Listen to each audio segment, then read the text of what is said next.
alerts on the New Zealand farmers radio. Kia alert, a pack of kias, a flock of kias has been seen. Now they've changed from harmless vegetarians to scavengers to carnivores while we have watched. Why? Because their environment has fallen apart and they've taken the only option they had to survive.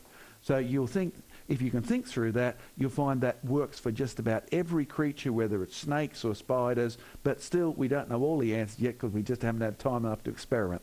Right. Sorry, David, does that answer your question about the spiders, were they vegetarians? Well, you've answered loads of questions. Thank you, that's brilliant. John, that's absolutely fantastic. Good, and again, I was going to ask about birds of prey, but you've already answered that. Dealt with that. The other thing is, just it comes to mind here, which it helps us, is that I think it talks about it in Isaiah 9 or 11, where God's talking about a time when the animals will lie down in harmony with each other without hurting one another. The lamb and the wolf and the lion and the bear and the snake even, where a little child will be able to play and lead with them, play with them. So going back to the times when God had created everything perfect in the beginning, a paradise. Yeah. In fact, we put all this on a DVD, Howard, and gave David Attenborough a copy personally, right? Because he's put it up as such a big problem to believing the Bible. So if folks want that, it's available from our UK website, which is amen.org, and they'll put that up on the screen, .uk, and they can get all those things. And it's called Did a Good God Make Bad Bugs? There you go. Thanks very much then, John, because I'll get off the phone now and listen to the rest of the programme and let somebody else get through. Thank you very much. Thank you. And your evidence website? Evidenceweb.net. And that's got a great search engine on it there if you put in food or carnivore or diet, all those sort of words. Fantastic. Okay, there's loads more. Talking of dinosaurs, there's an email here. I did ring in but got cut off. Oh, my question is, where do dinosaurs come from? Did they exist?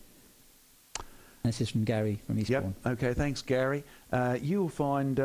we've been asked this question many times, and it's a big issue out there because dinosaurs, kids love them. We're up to Jurassic Park number 3 or 4, whatever it is out there. It's been an in thing several times in the last couple of 100 years, and it shouldn't surprise us because the man who invented the word dinosaur lived not far from this studio, right?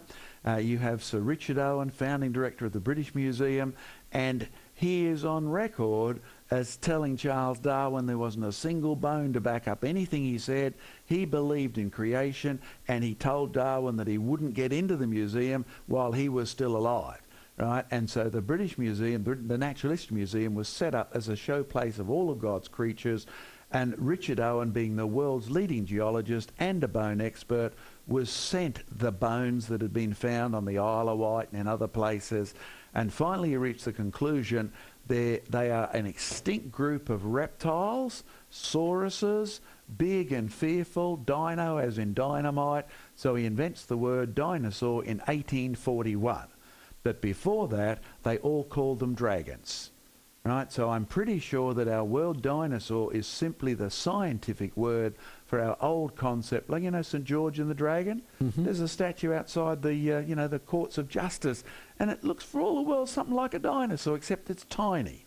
Now, if you're wondering why, here's my suspicion. This is theory, this is not gospel, this is not, history or anything, but I suspect that coming from a country like Australia where we have living sauruses, the crocodile is a member of the Archaeosaurus family. The dinosaurs are an extinct saurus. The crocodilosaurs are still here. And the interesting phenomenon is they grow pretty fast for the first 25 years of their life. Then they slow down and they keep growing for the next 70 years, drop dead round about 100, round about 6 or 7 metres, 22, 23 feet long. But the interesting thing, Howard, is you dig them out of the rocks and they're nearly 20 metres, nearly 60 feet long, right? They used to be monsters, now they're midgets. We could kill a 20-foot long one. You can hit it over there with a big enough stick. If you tried to kill one that's 3 or 4 times that size with armour plating that thick, you'd never do it. So here's my suspicion. In a world where people lived to be nearly 1,000, so did the crocodiles. So did the dinosaurs. Okay, after Noah's flood, the crocodiles are in the water. They're not a threat to us. until we get to Australia and we're mean and nasty. But the land-dwelling ones, the dinosaurs, we attack them, they attack us. We got a brain, they got a walnut for a brain, right?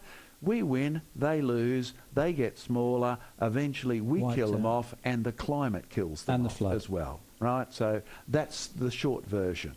Okay. I think we've got Sylvester from Milton Keynes, I think.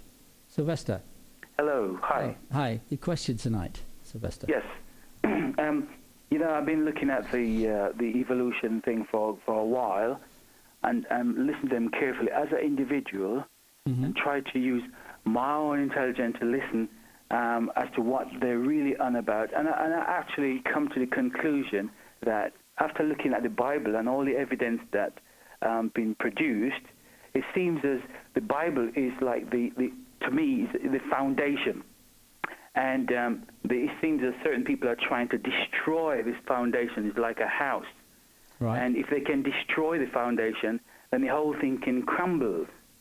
And this is what we having thought. The gentleman just mentioned about Genesis. And personally, I must say, I personally believe in creation and what's been given and what I've actually seen. And I look inside the Bible and I saw where the gentleman mentioned, sorry, I said a gentleman, sorry, what's his name again? John Mackay. Sorry? John Mackay. Don Mackay, sorry, I do apologize. That's okay. Yeah, where he actually mentioned in the beginning when God said, let there be light.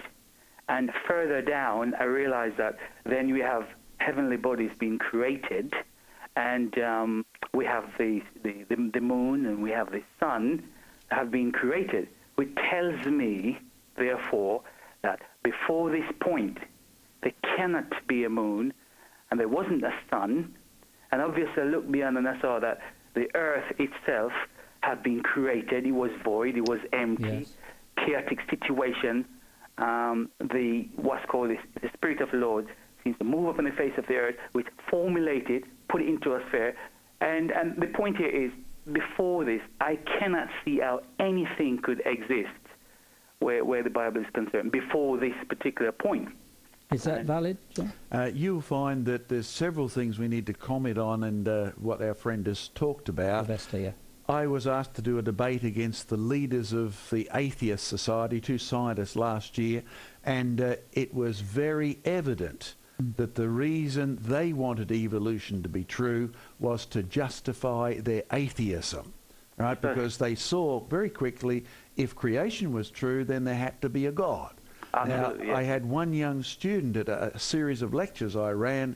I'd only got through the first lecture, and my job was to show that evolution simply didn't work. I didn't get up to creation yet. And she came to me afterwards and said, up until today, I didn't know there was a God. Right. Automatic conclusion. If evolution is true, then there must be a creator. And of course, you go one step further, and Jesus, who I've quoted before, said in John chapter 5, if you don't believe Moses, the 6 days of creation, you don't actually believe me. And you find in Luke chapter 16 where Jesus, quoting Abraham, says, if you don't believe what Moses and the prophets wrote, you will not be persuaded, even by a titillating little miracle like the resurrection. I'm sort of paraphrasing there a bit. Yeah. But the reality is that's what you find in Luke chapter 16. So you're quite right about the connection. And your final comment that there couldn't have been anything before God created, no reason to suggest it, is a very, very profound one, even though you've expressed it in simple terms, because the first thing that God creates in the beginning, God created the heavens, you get the space, he created the earth, which is matter, and he creates the light, which is energy, and now you've got space and matter and energy, so you can have a moving earth, and now you have time. So he called the light day and the darkness, he called night and the evening, the morning of the first day. So there's no time before verse 1 of Genesis, so there's no need to try and fill it up. There's no time. God exists outside of time. So you've made a very profound statement in quite a simple way. Yeah, and just not to take up your time. Very quickly, though, Sylvester. I also noticed where it says the beginning. Sorry, the fear of the Lord is the beginning of wisdom. So I think that to get wisdom, there are so many things that I read and understand, which is sometimes hard to express, but it seems as the basic is